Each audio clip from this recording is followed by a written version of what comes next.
Hi, folks. Welcome in. Seven Rivers Racing on KQEG TV. I'm Dan Dyker along with Al Losi. Coming up another big racing weekend at the Crosse Speedway, and the racing has been, well, as hot as the temperatures have been here over the past couple of weeks, and we don't expect that to cease. And if you look at the point standings, a lot of drivers, we've talked about this, they don't follow it, which is a load because you know they do.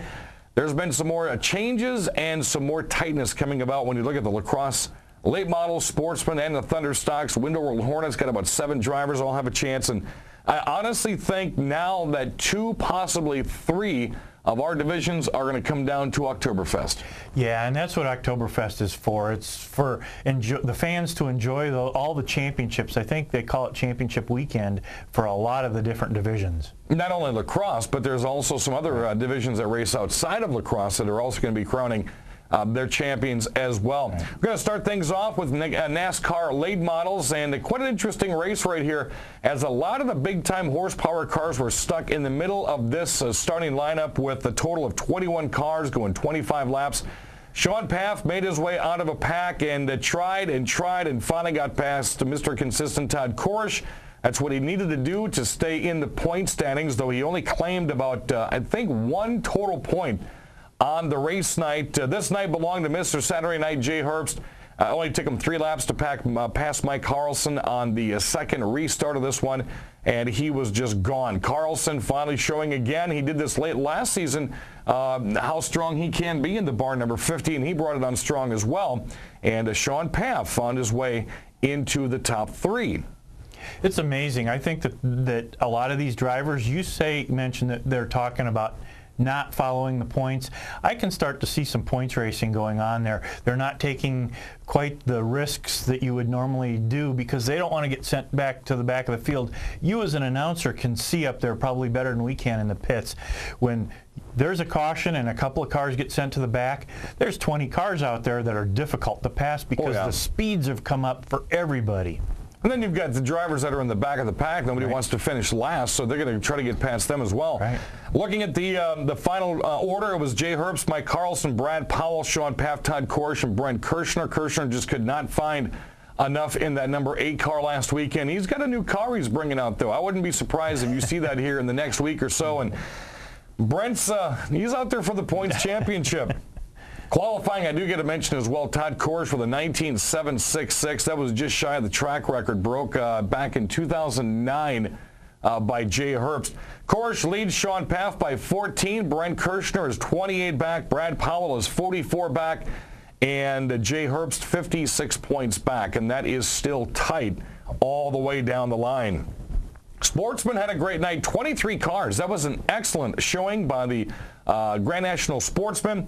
And Rick Schermerhorn, well, he had a battle on his hands right here, and that battle is also going to be taking place in the point standings, as it was a 2-car battle between Schermerhorn and Jake Arneson, then Chad Rosendahl, and Matt England found some new life, made it a 4-car battle. And I think I should have taken notes here. I think Arneson tried to make a pass over Schermerhorn at least 7 times during 15 laps of racing. Yeah, I think a lot of people were surprised because Schermerhorn, of course, last week had that problem with his rear end coming off during qualifying, and that can do an awful lot of damage to a chassis. So I think a lot of people were surprised he was able to run up front and do this well. Randy Humfeld made that interesting right there, just holding on, coming out of turn 2. Arneson again, but this is how the races were for the last 7 races. The last 7 laps, Arneson would get right on the back end of Rick Schermerhorn. Schermerhorn just a little bit stronger down the front and back straightaways, and he's again holding on in the corners like that. And what this has done to their point standings has really made things interesting. Schermerhorn took the race, followed by Jake Arneson, Chad Rosendahl, Matt England, and Randy Humfeld. Quick time qualifier was Randy Humfeld. But Jake Arneson gained quite a few points. He's only 3 back heading into our 5th week left of racing at La Crosse. Matt England is 37 back. Greg Scheck is 38 back. Then Rick Schermerhorn, who missed 1 or 2 nights this year, still sitting within the top 5. So this one's going to, Randy Humpfeld has been doing away with everybody here, especially qualifying for this season, last season, season before that. But for some reason, Jake Arneson has really developed a strong program in 2012. Arneson kind of runs a little bit like Korish does in the late models. He's consistently up there. He's getting his top 5s all the time, and that's what it takes to win a championship. It's not about winning every week. It's about being competitive every week. Well, that's what Todd Korish told me during after the races last weekend as well. As he's not out just to win races. He's out to stay in the top 5. And if you look at the interesting factor I was going to bring up earlier, Todd Korish and Sean Paff, 1 and 2 in the point standings, past 14 back. Neither has a feature win this year. Yes, like we were talking about earlier, it's about being in the top 5. You kind of don't want to slip behind that top 5, but if you can stay up there, it is so hard to pass in all these divisions because of the competitiveness of all the teams out there. Rest of the top 10 for the Grand National Sportsman are Aaron Haas, who has had a great season himself, found himself in victory lane several times. Jack Lichheim going for Rookie of the Year. I would pretty much say hands down right now, he's got about a 400-point lead. I think he is going to be your Rookie of the Year in the Sportsman class. Brian Hesselberg, former Rookie of the Year, Jamie Dummer, and Billy Martin. United Auto Supply Thunder Stocks, and 3 weeks in a row, we had 3 different point leaders. Now the point leader has held it for 2 weeks in a row, but he's got a bunch of cars chasing him.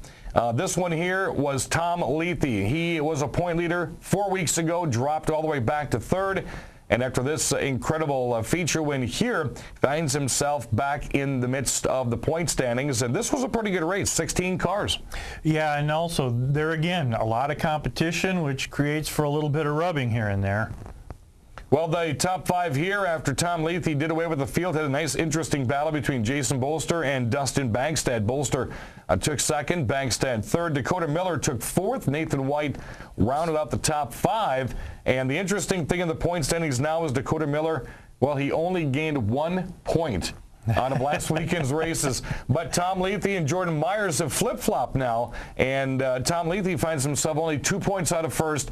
Jordan Myers only 4 back, so 3 tough drivers right there. Jason Bolster kind of on the outside looking in. He's got a couple of feature wins this year as well. He's sitting at 33 points in the rear. So again, those top 3 classes right there, we crown our champions during Oktoberfest. And out of those 3, which one do you think is going to be the closest point-wise? It is just so tough, Dan. You come up, you put me in a spot. Lethe just seems to be very consistent. The other 2 end up, they're all running up towards the front when they have to start in the middle to the back. So it's the one who can get through and get up close. Again, it's almost like the other 2 divisions that run on the big track.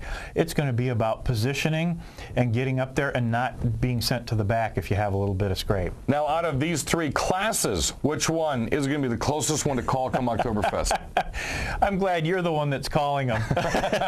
No, it really is true. You're going to have 3 people, I think, from each division who have a chance at winning the championship. But not only that, being in the top 10 is very important for all 3 divisions. So you're going to end up with people fighting for 7th, 8th, and 9th, and they're going to have to be playing the points game too. But you notice you didn't answer. Which one of these 3 is going to be the closest for Oktoberfest? Late model, Sportsman, or Thunder Stocks? Well, of course, I always think the late models, they're the feature division. But, I just based on the points here, the United Auto Supply, Thunder Stocks, they look really close right now. Within 3 points. I think that may be the one to come down to. I think you're going to have a 3-car battle for the late models. I think you're going to have a 2-car battle for the Sportsman. And depending upon what Jason Bolster does, you may be down to 4 with the Thunder Stocks. When we return, we had a couple of double spin to wins we're going to talk about, and some big news for one of our lacrosse sportsman drivers. That's coming up next on 7 Rivers Racing.